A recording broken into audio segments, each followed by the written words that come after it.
Ciriák Csabára még 2025 áprilisában írtam rá, akkor hozta létre a Sáréti vízőrzők oldalt, és megkerestem, hogy mi ez az egész kezdeményezés, és hogy a nem víznek való vidékkel egyébként olyan mintaprojekteket keresünk, ahol jó filmet lehet csinálni helyi kezdeményezésekből, és nyilván arra voltam kíváncsi, hogy ez olyan-e.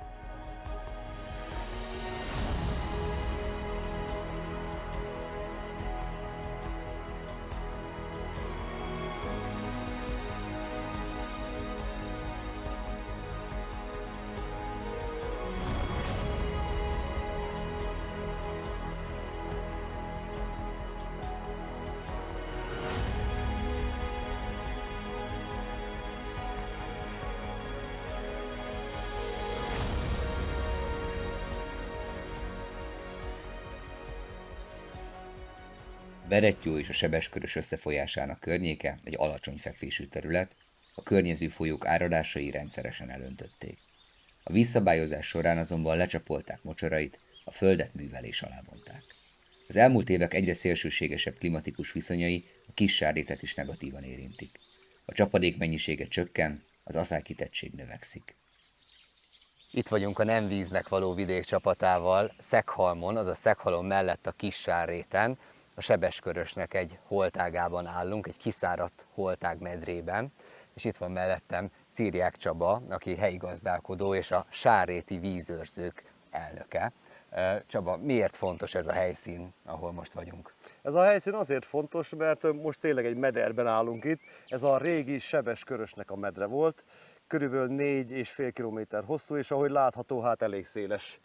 Most egy ilyen 4 méter mélységben vagyunk a körülöttünk elterülő szántóföldekhez képest. És ugye nekünk a célunk, hogy ebbe valahogy vizet varázsoljunk, ugye együttműködve a vízüggyel és az önkormányzattal, mert ez amúgy az önkormányzaté, ez az egész 1/1-ben, és hát ez a célunk, hogy feltöltsük vízzel, ami ugye eléggé körülményes még a mai szakaszban, ahol járunk, de ezen dolgozunk, hogy ugye a Vizet a Tájba programmal és egy másik pályázattal együtt ebbe megpróbálunk vizet csempészni, hogy ne száradjon tovább a táj, mert borzasztóan ki van száradva ez a rész. Pont ilyen kezdeményezéseket keresünk, ahol helyi gazdálkodók, területtulajdonosok szeretnének jobb vízellátottságot létrehozni a területeiken, és valahogy küzdeni az elsivatagosodás ellen. Úgyhogy úgy döntöttünk, hogy amennyiben Csabáik is ezt lehetővé teszik, akkor szeretnénk követni ezt a folyamatot, és megnézni, hogy a következő hetekben, hónapokban hogyan sikerül a vízüggyel, egyéb hatóságokkal együttműködve vizet hozni olyan területekre, ahol régen nagyon jó volt a vízellátottság, most viszont szárazság van és üres medrek, úgyhogy kövessétek ezt a történetet, és reméljük, hogy hamarosan sikeres fejleményekről számolhatunk be. Csabával május elején jártuk be Szeghalom környékét, a lelkesedésükből pedig tettek is következtek. Felmérték a teljes érintett területet, és elkezdtek lobbizni, hogy a mélyebben fekvő részekre valahogy vizet lehessen juttatni. Számtalan levél és telefon után júniusban már azzal jelentkeztek nálunk, hogy fejlemények vannak. A kezdeményezés mögé a vízügy is beállt, és a napokban megkezdődnek a munkálatok. Hát az egyesületem körülbelül egy fél éve alakult, úgy körülbelül akkor, amikor a vízügy meg a kormányzat részéről be lett jelentve ez a Vizet a Tájba program, és arra gondoltunk, hogy akkor ezt mi hirtelen meg is lovagoljuk. Hát érintettnek gondoltátok magatokat? Maximálisan. Tehát itt nálunk olyan asszályok tapasztalhatók ebben a békési régióban, hogy itt nagyon-nagyon kell a víz. És arra gondoltunk, hogy mi ebbe beszállnánk ebbe a programba, akár földmunkával, akár bármilyen segítséggel, ami nekünk itt ugye közbe jön. Milyen munkálatok képzelhetők el? Tehát mire van szükség konkrétan? Hát ugye úgy áll a dolog, hogy itt ezek a csatornák, amiből nálunk nagyon sok van, ugye a vízelvezetés lett kiépítve. Ezek a szántóföldeken lévő ilyen belvízcsatornák? Belvízelvezető csatornák, ugye, amik nagy része ugye karban sincs tartva, tehát ezek az átereszek, ezek a csatornák, ezek itt vannak 40 éve, és igazából nincsenek karban tartva. Belvíz tudomásom szerint körülbelül 10-15 éve nem is fordult elő.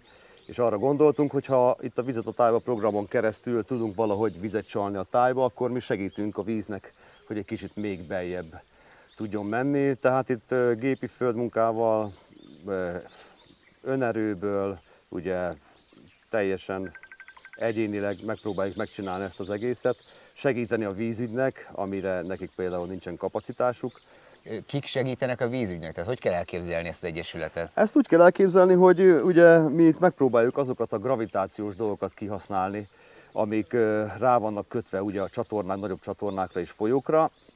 Ezek helyi emberek, akik beszállnak ebbe a munkába? Így van, egyesületi tagok, akik ezt szívesen csinálják, mert ők is látják, hogy borzasztóan rossz a helyzet, ugye a talajvíz szinte eltűnik minden évről évre, kevesebb lesz belőle, a kutak apadnak el bent a faluban is, és arra gondoltuk, hogy akkor ebben az egyesületben, hogyha vannak olyan tagok, akik tevékenyen részt tudnak venni a dologba, akkor megszervezzük ezeket az akciókat, és akkor mi a saját magunk módján segítünk. Ez most egy nagyobb projektnek a része, van itt egy olyan rész, amit mi úgy hívunk, hogy Koplaló, Szekhalomtól körülbelül 1 kilométer távolságra, és van egy nagy holtágrendszerünk, ugye egy nagyjal indulna egy 4,5 kilométeres holtággal, ami régen a Sebeskörös meder volt, és ebbe próbálunk most vizet csalni, és úgy gondolta az Egyesület, hogy ezt fölkaroljuk, és kijárjuk azokat a hivatalos utakat, ami oda vezetett, hogy most itt ülünk.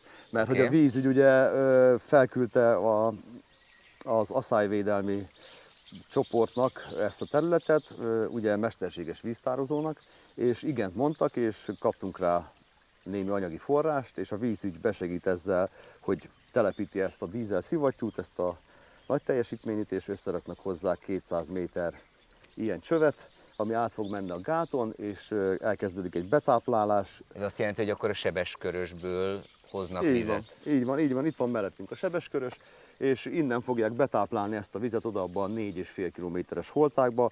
Ha minden jól megy, akkor 20 napig fog tartani, és olyan 400 000 köbméter víz fog bejönni. Most, ha jól tudom, akkor nem csak ezek a csövek segítenek ezt a projektet megvalósítani, hanem a sáréti vízőrzők is bőven kivették ebből a részüket, és van is talán egy olyan terület, ahol látványos az, hogy mi az, amivel ti járultok hozzá. Így van. Mi minden segítséget megadunk a vízügynek, ami tőlünk telik. Nyilván az Egyesület anyagi kerettel nagyon csekélyen rendelkezik, tehát itt inkább az összefogás az, amit mi propagálunk, és ugye vannak köztünk gazdák, akik hajlandóak feláldozni az idejüket és a gépeiket, hogy ilyeneket csináljunk.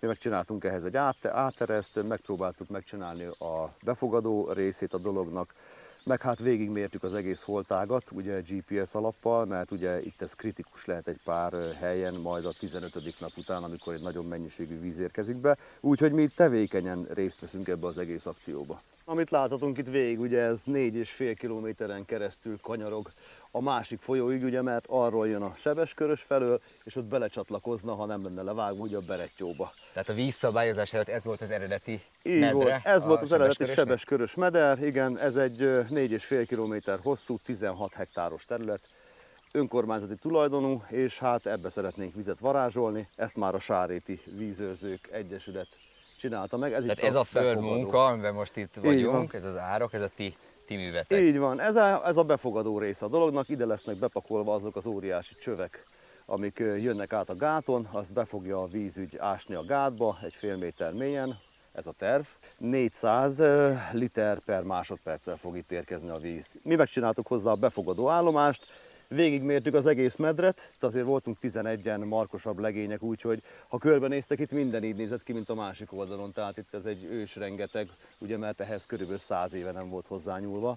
Úgyhogy ezt felajánlottuk. Ilyet csináljátok, milyen motivációtok? Hát ezt már a gyerekeknek csináljuk. Én úgy érzem, hogy akkora baj, hogy ahogy sokan fogalmaznak, a 24. órában vagyunk, tehát itt cselekedni kell. Itt 18 mm csapadék esett egy hónap alatt. Tehát olyan szintű ez az idei adat, vagy az előző hónap? Az előző hónapban itt olyan kevés csapadék volt, hogy itt szinte, tehát ha kimegyünk, megnézzük, ugye már minden sárga. Hát teljesen el van sárgulva. Itt még zöld, mert itt még, ahogy látjuk, ez itt ugye, ez a régi meder, ez még homok. Tehát 1 méter 80 centi homok van a mederbe valójában, és majd most a víz fogja ugye kiszintezni itt az egészet, mert hát ugye már csináltunk egy videót, amint bemásztunk oda a 4 méteres mélységbe, de hát annyi hely van itt, ahova be se tudunk menni, tehát annyira be van nőve növényzettel, majd nyilván a víz kiigazítja a dolgot.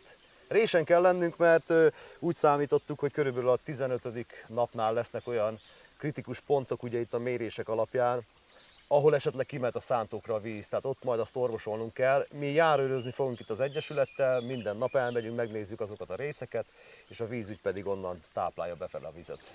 ahogy Csaba mondta, nagyon izgalmas projektben vagyunk, és a következő 48 óra az különösen fontos lesz ebben. Ahogy láttuk a csöveket, ezeket fogja a vízügy remélhetőleg telepíteni hamarosan, és ezt a telepítést is megpróbáljuk majd rögzíteni és közvetíteni nektek, és ha minden jól megy, akkor 2 nap múlva megindul a víz, megindul a feltöltés, úgyhogy érdeklődve várjuk a fejleményeket. A Tivízig munkatársai először kiépítették azt a csővezetéket, ami a folyót összeköti a kiszáradt holtággal.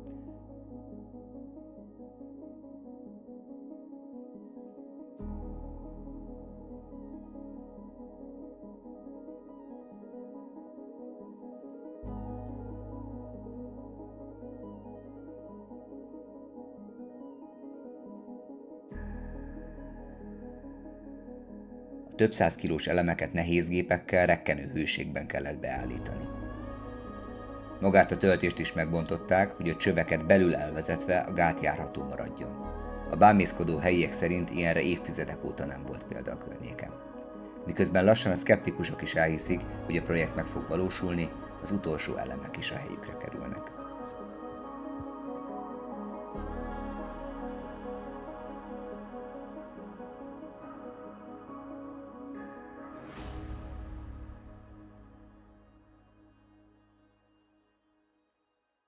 Itt vagyunk a Sebeskörösön, és ez az a vízforrás, amit a helyiek ki akarnak vezetni a tájba, és ezzel akarjuk feltölteni a kiszáradt holtágat is. Azért jöttünk ki, hogy innen is fel tudjuk venni azt a szivattyútelepet, amit a vízügy most telepít. Ez lesz az a pont, ahol becsatlakozik a holtágba az a csővezetékrendszer, amit az elmúlt napokban építettek. A többnapos munka végén a szivattyút is beüzemelik a szakemberek, így a helyiek és a vízügy összefogásából minden készen áll arra, hogy a koplaló vizet kapjon. Nagyon jók ezek a mintaprojektek. Igazából az egész elsivatagosodás elleni küzdelemnek talán az a nagy rákfenéje, hogy nincs meggyőződve talán a tudományos közösség sem teljesen arról, hogy az adott helyszínen mi működne a legjobban, pláne nem az egész országra kiterjedően, és amikor országos nagy beavatkozások megvalósítása vetődik föl, mint ötlet, akkor arra általában az a központi válasz, hogy hát ezt nem lehet megcsinálni, mert rengetegbe kerülne, nem tudjuk, hogy pontosan mik lennének az eredmények, és hát nyilván rengeteg társadalmi feszültséggel is járhat egy ilyen országos léptékű nagy beavatkozás, és éppen ezért kellenek olyan mintaprojektek, ahol kis léptékben, de meg lehet mutatni olyan megoldásokat, amik az eddigi szemlélettől eltérőek, és itt Sárréten is ez történik, az amikor a vizet nem levezetjük, hanem visszatöltjük például egy ilyen kiszáradt holtágba. Ez egy olyan táji léptékű vízpótlás, amiből a meggyőződésünk szerint sokra lenne szükség az országban, és azért készítünk ebből filmet, hogy ennek az eredményeit meg is tudjuk mutatni.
Hogyha van hasonló projekted, vagy projektötleted, akkor írj nekünk nyugodtan, mert még mindig kifejezetten keressük azokat a helyszíneket, ahol lehet filmet csinálni arról, hogy milyen táji léptékű vízpótlásokat lehet megvalósítani, de nem csak vízpótlásokkal kapcsolatban, hanem bármilyen fenntartható vízgazdálkodással kapcsolatos ötletet szívesen várunk. Írj nekünk, és hogyha tetszenek a műsoraink, akkor kövess bennünket a csatornáinkon, a YouTube-on, Instagramon, Facebookon. Én Család Dani voltam, és köszi a figyelmet.